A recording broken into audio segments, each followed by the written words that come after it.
Dragon ചെടികളിൽ white spot കാണുന്നു, അങ്ങനെ തണ്ട് അഴുകുന്നു എന്ന് പല കർഷകരും ചോദിക്കാറുണ്ട്. വൈറ്റ് സ്പോട്ട് കാണുന്നത് ഫംഗൽ ഇൻഫെക്ഷനാണ്. സാഫ് എന്ന ഫംഗിസൈഡ് പശ ചേർത്ത് വേപ്പെണ്ണ കൂടി ചേർത്തിട്ട് മാസത്തിൽ 2 തവണ സ്പ്രേ ചെയ്യുകയാണെങ്കിൽ നമുക്കിത് ഒഴിവാക്കാൻ പറ്റും. പൂ ഉണ്ടാകുന്നെങ്കിലും പൂ കൊഴിച്ചിൽ വ്യാപകമാണെന്ന് ധാരാളം കമൻസ് വരുന്നുണ്ട്. പൂ കൊഴിച്ചിലിന് പ്രധാന കാരണം മൈക്രോ ന്യൂട്രിയൻസിൻ്റെ കുറവാണ്. പൂക്കാറായാൽ നമ്മൾ മിക്സഡ് കമ്പോസ്റ്റ് കൊടുക്കുകയാണെങ്കിൽ പൂർണ്ണമായും നമുക്ക് പൂ കൊഴിച്ചിൽ തടയാം.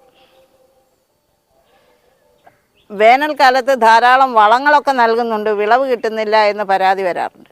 അതിൻ്റെ പ്രധാന കാരണമെന്ന് പറയുന്നത് വേനൽക്കാലത്ത് ഖരരൂപത്തിലുള്ള വളങ്ങൾ ഉപയോഗിച്ചാൽ അവ വലിച്ചെടുക്കാൻ ചെടിക്കാവില്ല.